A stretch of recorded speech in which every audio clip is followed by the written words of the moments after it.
Ladies and gentlemen, you're watching World Talks here on TVP World, where every word matters. I'm your host, Benjamin Lee. Please join me and my guests on this next interview. The EU Competitiveness Council tackled multiple pressing issues during its meetings in Brussels. 20 member states have signed an initiative to push for deeper integration of the single market. At the same time, debates on state aid and pharmaceutical legislations are heating up as countries like Germany and Austria push for a regulatory framework that balances competitiveness and innovation with patient needs. Joining us today on TVP World to discuss the challenges and expectations from this significant meeting is Piotr Kaczyński, EU expert from the Warsaw-based Geremek Foundation. Hello, sir, and welcome to TVP World. Good morning. Good to be back. Good to see you again, sir. And if you can help us understand what are some of the key objectives of these 20 member states advocating for the deeper single market integration. So what we are seeing right now is a move towards policy agenda after all those figures being reshuffled earlier this year with the appointments and 20 member states, which is a great number with great omissions among them, because among 20 states were not France or Spain. Is calling for deeper single market. What does it mean? It means that single market is back on the agenda, and it is a major change that we have seen over previous years. That the main driving force of EU activities, outside, of course, of the crisis management, was the Green Deal and the transformation in the energy sector as well as climate. Right now, it seems that this competitiveness issue is driving the activity in the upcoming years, which includes removal of obstacles to the single market.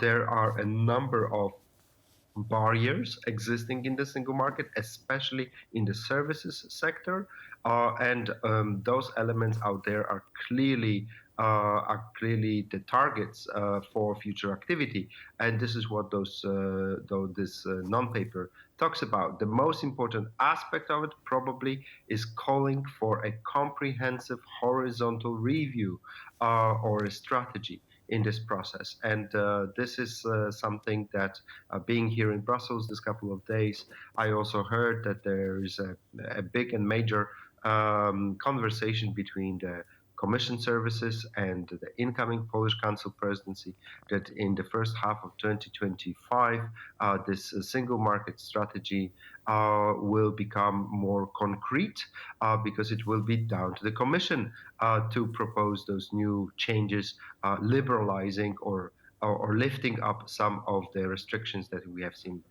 around lately.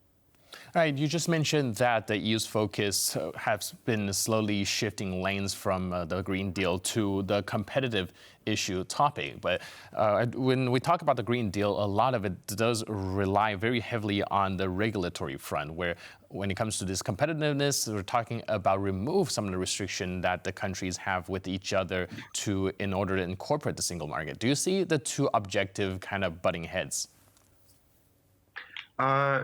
No, actually, no. This is what clearly both the European Commission and member states are going to pursue. They are going to pursue both objectives. So the transition is on, the transition to green economy. And if you read the Draghi report, which you also mentioned just before the program, is that speeding up of the green transition is going to help European innovation. So that is actually hand in hand.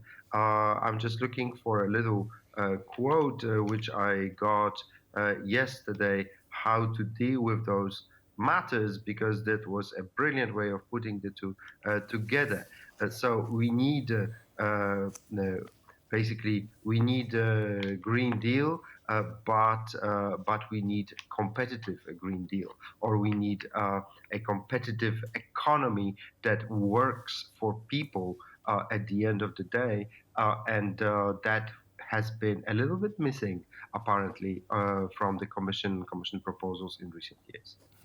Right, and you also mentioned something pretty important that I want to talk upon because, well, we do know that 20 member states is a significant number, but you also mentioned the fact that there's an omission of France and Spain. Does that have any implications? What does that signify? Not really.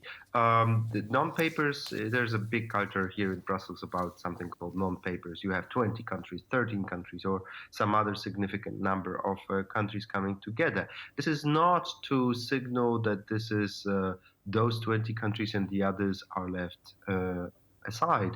This is just to a symbol that 20 specific countries are pushing for something, and others are watching, and they are going to come to the discussion when the discussion becomes not only formal, but the discussion becomes structural. So, for example, at the Council of Competitiveness, because you have in the Council all 27 governments. So it will come down. Very important next step will be what will the next European Commission do? But we need to have first the European Commission. So we will have to wait and see for this Commission formation to end. And now it seems it will only happen in November. So as you see, the European machinery works a little bit slower, but it works nevertheless. The topic, the set is staged, and it will continue for the incoming future. What is very important here is, for example, a very strong message that comes from this letter that the union will take care of competitiveness much more than in recent years, which is a very important message for the businesses out there that have been worried. And if you look, for example, at the car industry in this year, in number of member states, there are some major problems out there. All right, you mentioned the Draghi report, and some of these members that signed the initiative have actually been quite critical and thinking that in the report, the topic of the single market has been sidelined. Do you think these criticisms are founded? Probably yes, but I think we have taken a single market for granted. It's not that it was sidelined, but it was taken for granted, or maybe it was thought that it was finished. Remember that over past 30 years, the European economic integration, started with the single market strategy and regulation. So regulation is not necessarily bad per se. It all comes down to what kind of regulation we're talking about. Yeah. Of course, the letter, the non-paper, as well as the Draghi report, talk about the regulation. But let me quote this non-paper of those states when they are saying it's not about the quantity of regulations, but it's all about the quality of regulations. This is a direct quote from that non-paper. So this is what will happen, and this is an important message as well, because if the single market was in the center of the EU integration 30 years ago under Delors, it was under Juncker when he was talking about digital single market. Now we see that there's a very strong need to remove some of the obstacles that were imposed in recent years, but keeping the same green objectives, but at the same time focus on the single market in aspects that can contribute to growing European economy, such as services. Services directive has not been changed for the past 18 years, if I'm not mistaken, and it definitely calls for a review. But this is one of the acts out there. So before we go in that road, we need a strategy. And this is what has been calling, listening to the Polish diplomats and listening to the European Commission over this coming days, or this past days. I can tell you that there's clearly a work ahead towards a comprehensive, horizontal European single market strategy of the second von der Leyen Commission. You also mentioned that regulatory regulations aren't always necessarily a bad thing that is going to hinder progression. And I think one of the things that we can point to is on the debate of state aid, and perhaps some regulations we're talking about being put in place to make sure that one country doesn't have an outsized competitiveness against each other, but should grow European Union as a whole. How are the debates on state aid impacting this discussion on this market integration, and where do you think this is going? This is very important, because what we have seen post-COVID is that in COVID times, the single market rules on state aid were suspended. And now we are coming out of it, and there is a little bit of mess as we see. And certain member states have deeper pockets, other member states have not as deep pockets, and the member states did not have to support or provide the state aid to their companies to the same extent as other companies did. We have all these recovery funds, which include state aid to some extent, or at least in some aspects. And on top of everything, we have this global competition with the Chinese and the Americans over resources, over capital, over technology, over innovation. And this is what the ambition of the Draghi report clearly shows. We want to join that race because we were a little bit behind. I'm not as pessimistic as Mr. Draghi in his report was, but nevertheless, there's a problem. There are problems out there. Right. So that definitely sounds like some balance need to be struck between the state aid to keep competitiveness against players like Russia, China, but also not making it competitiveness within the union. Absolutely. Look, if you look at, for example, the debate there is between Europeans and the Chinese over subsidies that the Chinese have been providing to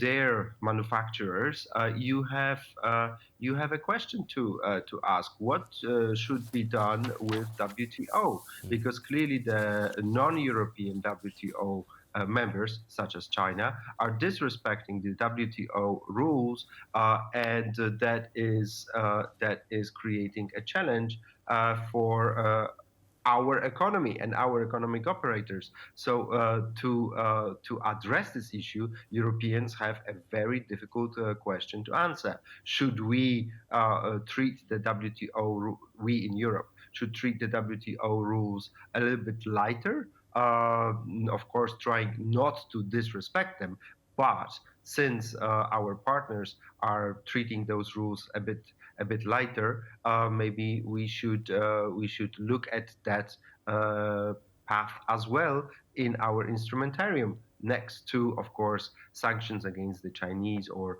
whatever dialogue that we might have with them on the matter. All right. Thank you so much for your input and insight. I really appreciate it. And thanks again for being with us on TVP World. Thanks for having me. Cheers. And thank you for watching this edition of World Talks. But for more news, update, and commentary, please stay tuned to TVP World.